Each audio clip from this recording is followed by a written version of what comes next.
So in this video, I just wanted to talk about the latest post from GGG. They basically addressing our early access post-launch feedback. Basically, all the feedback that they've gotten from Friday up until now, and let's just browse through it quickly. Hey everyone, hi everyone. The launch weekend has been a blast. We've really enjoyed seeing all of you get your hands on the game and finally trying out the project we've been working on for so long, of course. But now that the launch weekend is over, it's time for us to look at the feedback and make some changes. There are a lot of things coming. This list in the list in this post are some of the things that we felt needed to be more urgently addressed. Okay, dodge roll. A lot of players have expressed frustration that being trapped in by monsters. While it is intended that monsters are able to trap and kill you, we felt the frequency of this was a little too high. I agree 100%. We will be deploying the following changes in the upcoming patch. Player size is now set to 0 units, while dodge rolling instead of 1 unit. Some smaller monsters can now be pushed while dodge rolling. This includes monsters such as the adorned beetles and cat. Ooh, I know those beetles were the actual menace. This should result in getting trapped less often. Now that you can not that you can still get trapped, a player size of a 0 can still not phase through monsters, but it can get through even the smallest gap between them. I will see how that works out. Checkpoint changes. A lot of players have been reporting that it can be tedious. To need to retread areas of maps in order to get back to the objectives that they already found. We are deploying the following change in an upcoming patch. Clicking on a checkpoint will allow you to teleport to other checkpoints in the area that are explored on your minimap.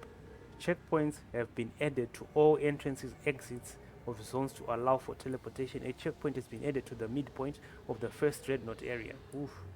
We will be making further adjustments to checkpoint positions as we continue to gather feedback. Oh, this is such a nice change.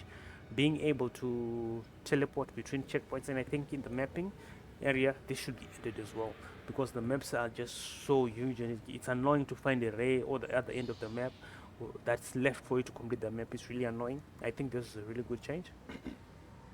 Item changes. One of the major problems that players have been experiencing is feeling that the game is not rewarding enough. This is an area that we have to be very careful when adjusting, because it's very hard to reduce drop if we increase them too much. We have identified a few key areas that will be significantly improve the experience of players are having. Okay, so let's take the changes. Right, rare monsters. We felt that rare monsters were not rewarding enough. This didn't affect the campaign as much because they are more unique bosses, increasing the overall amount of drops, but it's especially noticeable when playing in the end game, where unique monsters are less common. In particular, the reward that you were getting for the increased difficulty of rares wasn't lining up. We have deployed the following changes. Rarity bonus per rare mod has been doubled. Ooh, thank you. Plus 10% quantity per rare mod. Thank you. Increased the chance of rare monsters inherently having more modifiers as you progress through endgame. Oh my god, this is awesome. Well, these changes will cause rare monsters rewards to naturally scale up as you get into higher levels, because the number of mods the monster can have increases throughout the campaign and into endgame. In addition, many other forms of map juicing will indirectly cause rare monsters to have more mods as well, increasing the rewards of these other mechanics too. Also know that the change below to make each map has a minimum number of rares, which will also increase the average number of rare mods and thus increasing drops further. Currency changes. We felt that players were not getting enough certain currency either in the early game or to sustain adding mods to map. We have deployed the following changes. Let's go. This is more exciting. Regal drop rates increased through around 40%. Disenchanting of 6 mod rares to give 2 regal shards instead of 1. Okay. Lesser Jeweler's Orb drop rates increased around 33%. Reduced drop rate of Chaos Orb slightly as they are less valued, and so that it doesn't consume so much of the rare currency drop pool. This causes currency such as Exalted Orbs to increase somewhat. Okay. So according to this, Exalted Orbs, Chaos Orbs are more valuable than Exalted Orbs, I guess. Gem Cutter Prisms drop rates increased by 500%. Gem Cutter Prisms now increase quality on gems by 5 instead of 1. Okay, that's good. I think those are very good changes. Make more changes. Like with rares, we felt that players were not being rewarded enough for the difficulty that was being added by map mods. We have significantly increased the value of all prefix map mods. Let's see. Rarity mods have been increased by 2.5%. Interesting. Quantity mods have had extra rarity added to them. This is now in a later patch. We remove the bottom tier of some mods.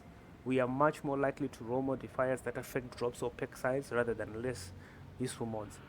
In addition, it has been identified that some areas are not being affected by the increased number of monster packs mod as they should be. We will be fixing these maps to work correctly in a later patch. Unlucky drop protection. One of the major issues we have identified are outlier unlucky drops. A single unique boss dropping badly, especially early, can significantly affect your character. We have deployed the following changes. No more than 50% of an unique monster's drops can be gold. Oh, that's good. Act bosses and male bosses will drop at least one rare. That's really good as well. The first of these changes is more significant than it first appears because players can't see the difference between normal and rare gold piles. This will get more. You'll get more equipment and currency items, which can take more advantage of the rarity increases that unique monsters provide. Click to move. There was an issue where the move only command was name locking. What's that? This would often result in your character confusingly attacking in an unexpected direction while holding down this action.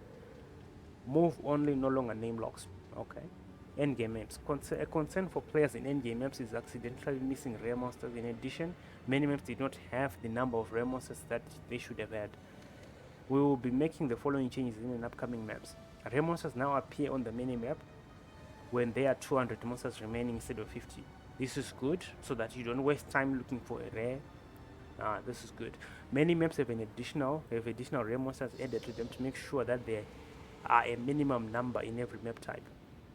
Over the coming weeks, we will be continuing to work on map layouts, monster density issues in maps. In conclusion, we will be posting patch notes for these changes when they are deployed. For a full list of what's been deployed, please check the patch notes here. There are still a lot more changes to come.